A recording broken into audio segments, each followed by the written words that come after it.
अर्धनारी दुरंत आकाशर चुना चुना तारा आखि को भल दिशंती किंतु केही कण अनुभव करिपारे सेमानक चमक भितरे केते ज्वलन अछि। सेमानक औज्ज्वल्य सेमानक बाह्य रूप आकाश को छुईबाकू काहार बा इच्छा न थाए किंतु कण छुई हुए। सी केवल सुंदर दिशे नीड़ नीड़ मेघखंड असंख्य तारा जह्न और सूर्य को नहीं आकाशर सेई तकत ऐश्वर्या असरंती रातिर अनेक रूप को पिला बेलू देखि आसुची सुर दीर्घ 21 वर्ष धरी सेई मानक आतदात को लक्ष्य करिछि। निद न आसिले सेमानकु गणिछि और सेई मानक सहित गपिछि। एई गणिबा आ गपिबा भितरे केतेबेले सोई जाइछि। काली परी तार सबु जल जल होई मने पड़ी जाउछि। सी केमिति सुर गौड़रू स्वरा माइचिया पाल्टिला। कल्याणपुर गाँवर पिलाठू बुढ़ांक पाखरे स्वरा माइचिया नाँरे परिचित हेबा पछरे अलखेणिया दैव छड़ा जन्म समय आ बीरेन भाई को दोषारोप करुथला। स्वरा जन्मरू सी किंतु एमिति नथिला। हेतु पाइला बेलू आखि आगरे हाड़ दिखंड उपरे पतला शाढ़ी गुड़े होइतिबा जो नारीटी को सी देखुला सी थिला ता बोऊ बनिता। राति पाहिबाकू दी घड़ी बाकी थिबो कि नहीं गौड़ साही रे तांकरी घर चाल छपर देई मुड़ी खई खुदबदार गंध चारिआडू महकई देउथिबो। बोऊ पणतरे सबुबले लेसी होई रहउथिबा सुरर आखिरू निद छाड़िथिबो कि नहीं बोऊर सेई नहका दिहटा मुंड उपरे बोझे हेब मुड़ी आ खई मुंडेई हाथ में बसा दही चला छेना और क्षीर डबा सबू सजाड़ी गाँ भीतर को जीवा से देखी। बोऊ जीवा परे पाख पड़ोशी पिलामानक सहित खेलिला बेले सुर बारंबार बोऊ जीवा रास्ता को चाहिए। किछि न बुझी पारिबा भितरे भी एतिकी जानिपारे बोऊ आसीबा जाए ताकू एमिति अपेक्षा करबाकू हेबो। बोऊ जीवा पूर्वरु ताटिया हेब मुढ़ी रे गरम क्षीर को खुआई थाए बोली सुर को भोक न थाए। सुर देखिछि बोऊ गाँ भितर फेरी ठणा उपरे थिबा छोट बेत डबारे खुचुरा टंका सबको गोटी गोटी गणिकी साइती रखे। दिने ता मुंडरे नड़िया तेलरू धापे लगौ लगौ गेल करी बोऊ कहूला मो पुओ पाठ पढ़िबो बड़ साहिब हेब। बोऊर आत्मशक्ति और स्फूर्ति को से बालुत बयस भी अनुभव करिछि सुर। बोऊर पेटमरा बेमारी जेबे ता उपरे दाऊ साधे तेबे सुर को क्षीर और दही नहीं गाँव में नागुआ लोक देवाक हुए। गौड़ साही को ब्राह्मण साही प्राय लगी। बाप छेउंड सुर पाई पाख ब्राह्मण साहीर बसंत गोसाई थिले बाप तुल्य। सुर तांको नना गोसाई बोली डाके। मंदिर पूजा पाई तांको घर को प्राय कंचा क्षीर और छेना को देवाकू जाए सुर। गोसाई घर को गले ताकू कदली उखुड़ा और लड़ू भली भोग मिले। भोग अपेक्षा सुर को भल लगे गोसाई पुओ बीरेन। माँ छेउंड बीरेन सुरठू बयस 5 वर्ष बड़। बीरेनर ना जेमिति रूप भी सेमिति। शत्रु भी घड़िए चाहिब सुर मध्य ता बीरेन भाई को चाही रहे।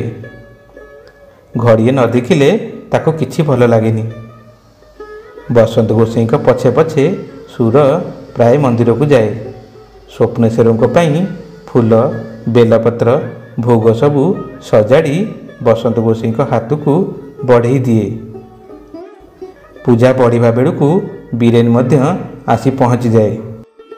सुर चाटशाड़ी रे पढ़ुथिबा बेले बीरेन पढ़ुथिला 4th श्रेणी रे।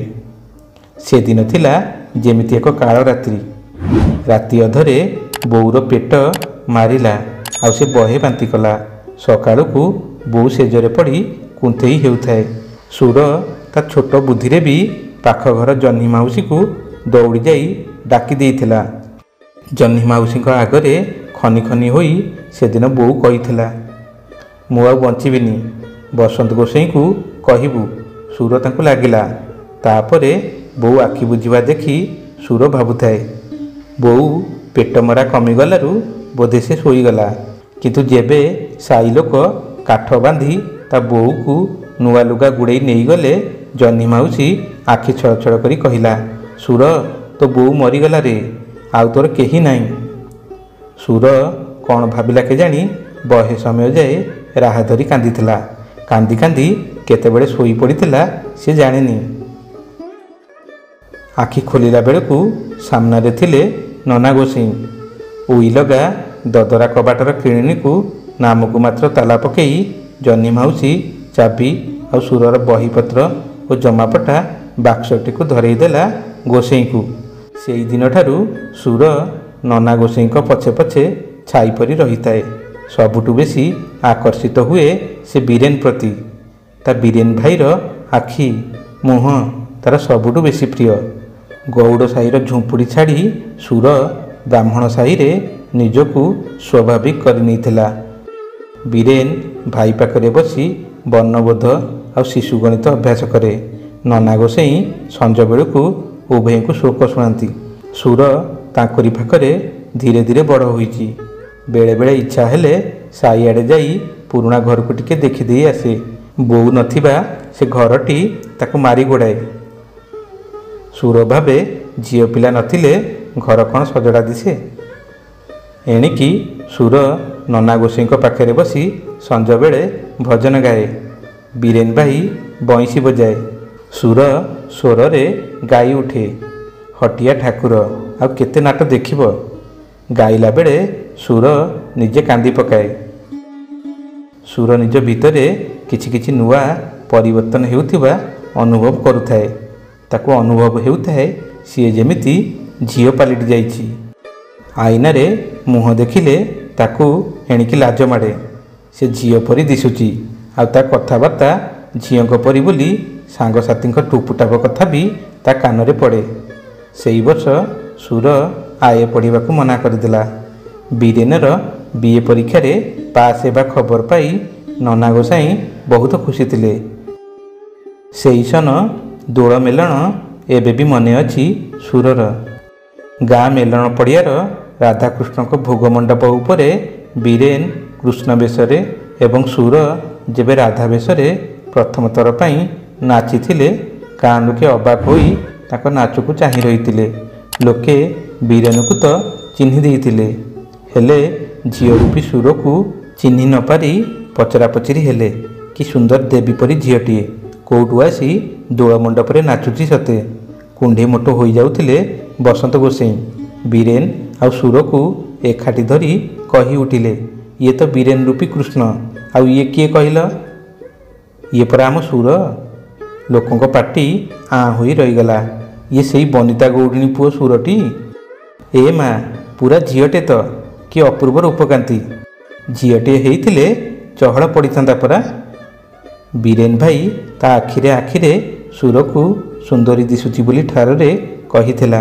ସେଦିନର ଲୋକଙ୍କ କଥା ମଜା ଆଉ ପରିହାସ ସାଧାରଣ ଥିଲା, ହେଲେ କିଛି ଦିନ ତଳୁ ସୁର ଭିତରେ ଯେଉଁ ସବୁ ଅଜବ ଅନୁଭବ ସୃଷ୍ଟି ହେଉଥିଲା ଏ କଥାରେ ସୁର ଆହୁରି ରୋମାଞ୍ଚିତ ହୋଇ ଉଠିଲା। ସୁର ବଦଳି ଯାଉଥିଲା ଦେହରେ, ମନରେ ଓ ଆତ୍ମାରେ। ସେ କାହାରିକୁ ସିନା କିଛି କହିପାରୁନଥିଲା, ହେଲେ ସେ ଅନୁଭବ କରୁଥିଲା ସେ ଅଦ୍ଭୁତ ଭାବେ ବଦଳୁଛି। ଦୁନିଆ ଆଗରେ ସିଏ ପୁଅ ସିନା, କିନ୍ତୁ ପ୍ରକୃତରେ ସେ ଝିଅ। କିଛି ଦିନ ହେଲା ସୁର ଭିତର ପଟୁ କବାଟ ବନ୍ଦ କରି ଶାଢ଼ୀ, ସାୟା, ବ୍ଲାଉଜ, ଓଢ଼ଣୀ, ପାଉଁଜି ଆଉ ଚୁଡ଼ି ଅଧିକା ପିନ୍ଧି ଅଳତା, କୁଙ୍କୁମ, କଜଳ ଲଗେଇ ସଜେଇ ହେଉଥିଲା। ନିଜ ଦେହକୁ ନିରେଖି ଚାହୁଁଥିଲା। ତା ଆଖି, ଓଠ, ଦେହ, ଅଣ୍ଟା ଓ ଛାତିରେ ପରିବର୍ତ୍ତନ ଆସିଥିଲା। ସେ ଅଦ୍ଭୁତ ଭାବରେ ସୁନ୍ଦର ଦିଶୁଥିଲା। ସେ ଲକ୍ଷ୍ୟ କରୁଥିଲା ଗାଁ ଝିଅମାନେ ତାକୁ କଣେଇ କଣେଇ ଚାହିଁ ମୁହଁରେ ହାତ ଚାପି ହସୁଛନ୍ତି। ଗାଁ ଟୋକାଏ ହୁଇସିଲ ମାରି ତାକୁ ଲୋଭିଲା ଆଖିରେ ଚାହିଁ ଦେଇ ଯାଉଛନ୍ତି। ବୀରେନ ଭାଇ କିନ୍ତୁ ରାଗୁଥିଲା, ଏମିତି ବେଶ ହେବାକୁ ମନା କରୁଥିଲା। ବୀରେନ ଭାଇ ଦିନେ ବୁଝେଇବାକୁ ଯାଇ କହିଥିଲା, ଅକାଳେ ସକାଳେ ବେଶ ହେଲେ ସିନା ଭଲ ଲାଗିବ, ତୁ ଏମିତି ସବୁବେଳେ ବେଶ ହୋଇ ବୁଲିଲେ ଲୋକ ତତେ ମାଇଚିଆ କହିବେନି।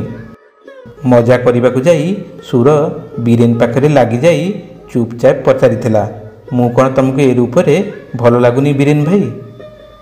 ବୀରେନ ଗାଲରେ ଟିପା ମାରି କହିଥିଲା, ହଁ ଭାରି ସୁନ୍ଦରୀ ଦିଶୁଛୁ।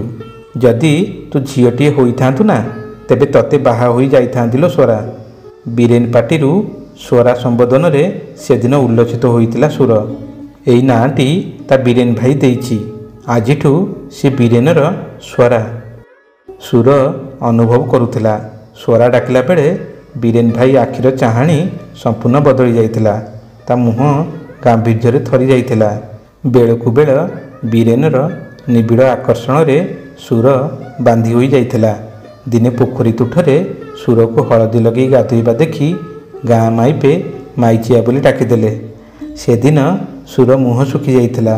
ତା ମନ ଉଣା ଥିବା ଦେଖି ନନା ଗୋସେଇଁ ତାକୁ ପଚାରି ଉଠିଲେ, ଆଜି କାହିଁ ମୋ ରାଧାରାଣୀଙ୍କ ମନରେ ହରସ ନାହିଁ? ସୁର ସବୁ କଥା କହିଲା ପରେ ବସନ୍ତ ଗୋସେଇଁ ତାକୁ ପାଖକୁ ଡାକି ଶାସ୍ତ୍ର ବୁଝେଇବା ଢଙ୍ଗରେ କହିଲେ, ଆରେ କାହା କଥାରୁ କ'ଣ ମିଳିବ କହିଲୁ? ଏ ସଂସାରରେ ଏକମାତ୍ର ପୁରୁଷ ପ୍ରବର ହେଉଛନ୍ତି ଯୋଗେଶ୍ୱର କୃଷ୍ଣ। ଆଉ ଏ ସଂସାରର ସବୁ ପୁରୁଷ ପରା ନାରୀ।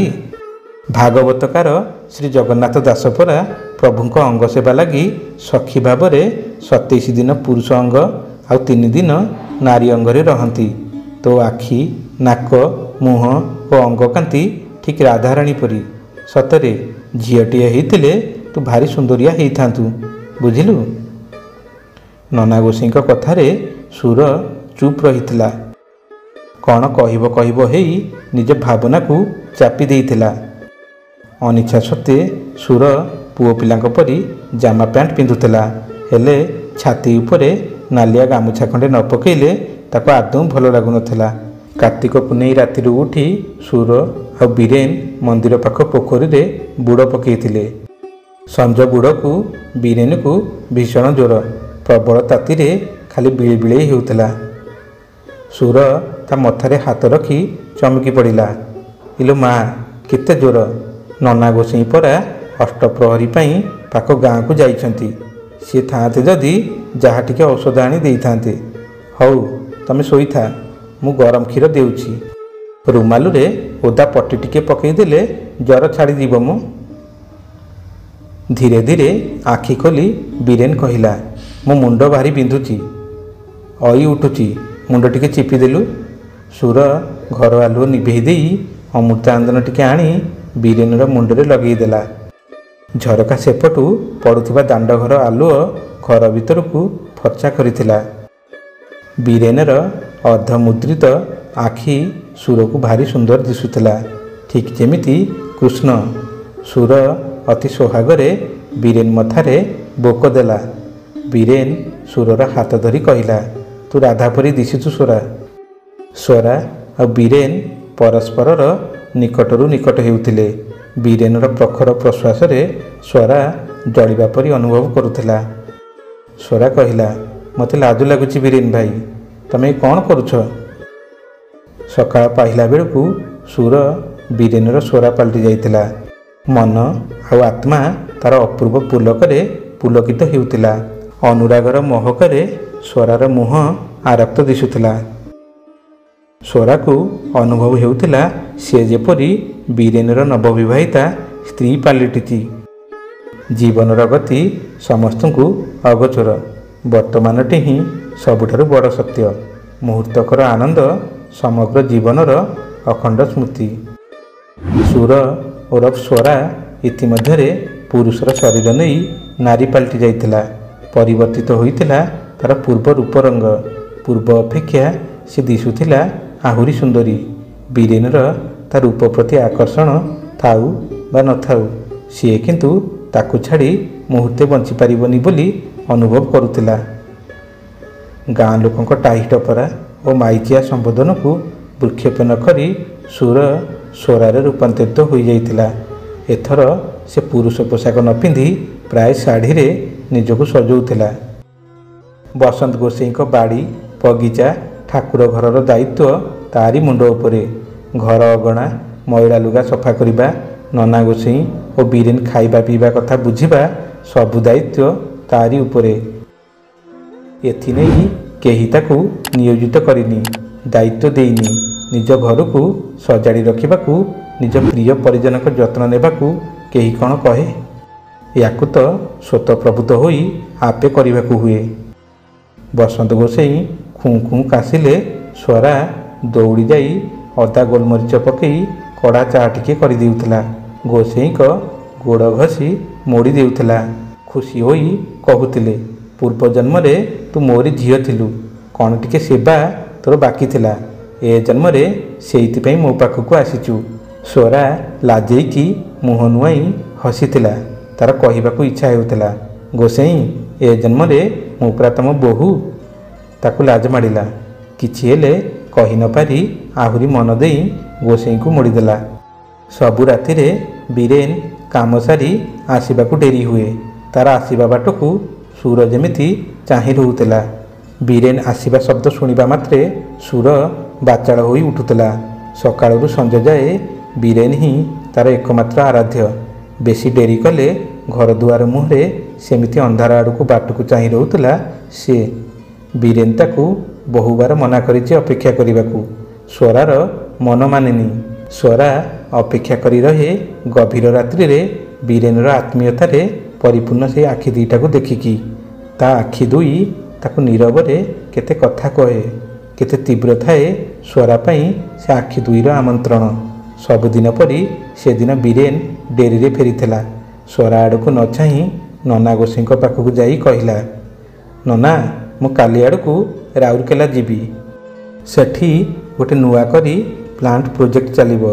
एठी ठाकुर पूजारू आ भाग जमीरू हवा केते चलिबा। मोर सबु सांगसाथी कोठा कलेनी। बाहर को गले 2 पैसा अधिक आसीपारिबो ना कौन कहूच। बीरेन कथा शुणी गोसाई चुप रहिले। से भी असुस्थ हेलेनी। आजिकालिका पिलांकू केते प्रकारर इच्छा को केते चाहिदा से कौन अबा कही थांते। खाली एतिकी कहले, सुरटा एइठी मो पाखरे रहू, से पड़ेले मो कथा किए बुझिब। बीरेन सुर आड़क चाहि निज शोइबा घर आड़क पड़ेला। गोसाई को घोड़े देई सुर बीरेन शोइबा घर को गला। देखिला बीरेन चुपचाप बसिछि। सुर हठात जाई बीरेन को जाबुड़ी धरी जोर रे पाटी चापी कांदी उठिला। बीरेन कहिला, तू जदि कहबू मु राउरकेला जीविनी। कौन कहूचु? ना ना मु कहीं मना करी। 2 पैसा आसीबो, हेले तुमको मोर आण, मते भूलिब नाइटी। मु कथा देउछि स्वरा, मु तते केबे भूलिबिनी। केमिति बा भूलिबी? मो जीवन रे तोर स्थिति कौन तू भी जानिनु। अवश्य न भूलिबार प्रतिश्रुति प्रति मनीष अन्य को दिए, हेले समय अतिक्रांत हेले सबुकिछि भूली हो जाए। सकाळु सकाळु सेई गाँर आउ 2-3 जन को धरी बीरेन बाहरी गला राउरकेला अभिमुखे। जीवा बेले स्वरा ढिला कुर्ता उपरे नालिया गामुछा को शाढ़ी परी गुड़ेई ठिया होइतिला ता प्रिय बीरेन को शुभ मनासी विदा करने। बीरेन गला बेले कांदुरा मुहरे टिके स्वरा आड़ को चाहिला। सबु सुनसान। सबुदिनर से संज बुड़ संध्या घंट आ उदासिया आकाश। मंदिर बेढ़ारे स्वरा आकाश को घड़िए जाए चाही चाही घर को फेरिला। बीरेन जीवार 10 मास हो जाइतिला। ना चिठी खंडे ना किछि खबर। से गाँर पदिया नाहक पुओ या भितरे 2 थर आसीगलानी। सुर ता हाथ रे देसी मुग डाली भजा, बड़ी, आचार आ चिठी खंडे देइतिला। अभिमान रे चिठी भितरे किछि भी लेखि नथिला। काहेकि किछि लेखिबो? ता रोगिणा बापा को छाड़िकी जाइछि, स्वरा को छाड़िकी जाइछि। सी जदि भाबुनी ताको बुझेइब किए? बसंत गोसाई भारी खोजी हेउथिले बीरेन को। स्वरा भी तो झुरुची। बीरेन जीवा परठू ता मुहरे हस नाही। खाइबा पीबा गीत बोलिबा बेश हेबा सबु जेमिति नीरस आ नामको मात्र। केते केते राति मने मने निजको बीरेन पाखे समर्पी दिए। पुणी छटपट हुए। गोसाई, ओ गोसाई, ए देख किए आसीचंती। पदिया नाहकर पुअर डाक शुणी सुर घर भितर बाहरी आसिला। तौलिया को छाती रे ढांकी देई अनेला बेलू बीरेन भाई एवं ता पाखक लगी चिकिमिकिया शाढ़ी पिंधि नुआ बाहा होइथिबा स्त्री लोकटाए। इलो माँ, ये किए? यह कही पाटिरे हाथ देई ଧୀରେ ଧୀରେ ସୁର ବୀରେନ ପାଖକୁ ଆସିଲା। ବୀରେନ ଯେମିତି ସୁର ଆଡ଼କୁ ଚାହିଁ ପାରୁନଥିଲା। ମୁହଁ ପୋତି କହିଲା, ଦୀପଟେ ଆଣ, ଏ ନୂଆ ବୋହୂ। ବନ୍ଦେଇକି ଘର ଭିତରକୁ ନେଇଯା। ସତେ ଯେମିତି ଗୋଡ଼ ତଳୁ ମାଟି ଖସିଗଲା ସୁରର। କିଏ କିଏ ଇଏ? ନୂଆ ବୋହୂ ମାନେ? ବୀରେନ ଭାଇ ତମେ? ବାହା? କିଏ କିଏ? ଏହା କହି ବସନ୍ତ ଗୋସାଇଁ ବାଡ଼ିଟିଏ ଧରି ଭିତରୁ ଆସିଲେ। ଗୋଡ଼ ଛୁଇଁ ମୁଣ୍ଡିଆ ମାରିଲା ବୀରେନ। କାନ ପାଖକୁ କୁଣ୍ଡେଇ କୁଣ୍ଡେଇ ବୀରେନ କହିଲେ, ନନା, ଏଇ ତମ ବୋହୂ। ଗରିବ ଘର ଝିଅଟିଏ, ଆମରି ଜାତିର, ଭାରି ଭଲ ଝିଅ। ସବୁ କାମ କରିବ, ତମ ସେବା କରିବ। ବିଚାରୀ ଅନାଥିନୀଟାର କେହି ନାହାନ୍ତି। ବସନ୍ତ ଗୋସାଇଁ କାଶ ଭୁଲି କହି ଉଠିଲେ, ସୁର, ଏ ସୁର, ଠିଆ ହୋଇ କ'ଣ ରହିଲୁ? ବନ୍ଦାପନା କରି ଭାଉଜକୁ ଭିତରକୁ ନେଇଯା। ସୁରକୁ ଲାଗୁଥିଲା ସତେ ଅବା ଆକାଶଟା ତା ହାତରେ ଛିଣ୍ଡି ପଡ଼ିଲା କି। ନୂଆ ବୋହୂକୁ ଭିତରକୁ ନେଇ ଖଟରେ ବସେଇ ବାହାରକୁ ଆସିଲା ବେଳେ ବୀରେନ ସୁରକୁ ବାଟଘର କଣକୁ ଡାକି କହିଲା, ସ୍ୱରା, ମୋ କଥା ଧରିବୁନି, ବଡ଼ ଅସୁବିଧାରେ ଏସବୁ ଘଟିଗଲା। ସ୍ୱରା ନିଜ ଆଖି କଣରୁ ଲୁହ ପୋଛି କହିଲା, କି କଥା କହୁଛୁ ବୀରେନ ଭାଇ? ନନା ଗୋସାଇଁଙ୍କ ପାଇଁ ମୁଁ ଏଇଠି ଥିଲି ନା, ସେଇ ମୋତେ ବାନ୍ଧି ରଖିଥିଲେ। ଏଣିକି ମୁଁ ମୁକ୍ତ, ମୋ ଇଚ୍ଛା ଯୁଆଡ଼େ ଯିବି। ମୋ ପାଇଁ କେହି ବ୍ୟସ୍ତ ହୁଅନା। ବୋଉ ମଲା ପରେ ପୁରୁଣା ଘରଟାକୁ ଛପର କରି ଭାବି କରିପାରୁନଥିଲି। ଏଥର ଆଉ ଚିନ୍ତା ନାହିଁ। ଏଥର ମଜବୁତିଆ କରିକି ଶେଣିକୁ ବାନ୍ଧିବି ଯେ ଆଉ ଛପର ଉଡ଼ିବନି। ବୀରେନ ପଚାରିଲା, ତୁ କୁଆଡ଼େ ଯିବୁ ସ୍ୱରା? ସ୍ୱରା କହିଲା, ଏ ପୃଥିବୀଟା ସ୍ୱରା ପରି ଅସଂଖ୍ୟ କିନ୍ନରମାନଙ୍କର। ସମାଜର ଲୋକେ ସେମାନଙ୍କ ମଜା ଉଡ଼ାନ୍ତି, ସେମାନେ କିନ୍ତୁ କାହା ଅମଙ୍ଗଳରେ ନଥାନ୍ତି। ଅର୍ଦ୍ଧନାରୀଶ୍ୱରଙ୍କୁ ପୂଜା କରି ମଣିଷ ବହୁ ମାନସିକ କରେ, ଭୋଗରାଗ କରେ, କିନ୍ତୁ ମାଇଚିଆଙ୍କୁ ପାଖ ମଡ଼େଇ ଦିଏନି। ଲୋକେ ତାଙ୍କ ଭଲ ମନ୍ଦରେ ଶୁଭ ମନାସ ପାଇଁ କିନ୍ନରଙ୍କୁ ଡାକନ୍ତି, ମାତ୍ର କେଇଟା ପଇସା ଦେଇ ସାରା ଜୀବନର ସୁଖ ସାଉଁଟନ୍ତି। ମୁଁ ତ ମାଇଚିଆଟେ। ମୋ ପରି ମଣିଷମାନଙ୍କ ସହିତ ତମ ଭଳି ସଭ୍ୟ ମଣିଷମାନେ ଏମିତି ଖେଳନ୍ତି। ଆମେ ବାହା ହୋଇ ଘର ସଂସାର କରି ବଞ୍ଚିବାଟା ପ୍ରକୃତରେ ସାତ ସପନ।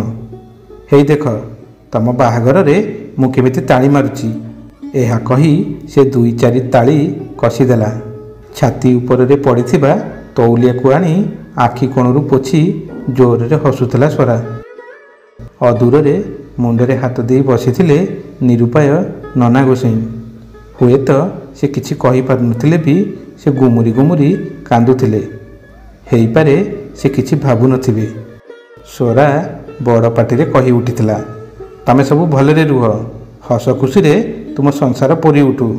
ମୁଁ ତ ମାଇଚିଆ, ଯୋଉଠି ଚାହିଁବି ସେଇଠି ରହିବି।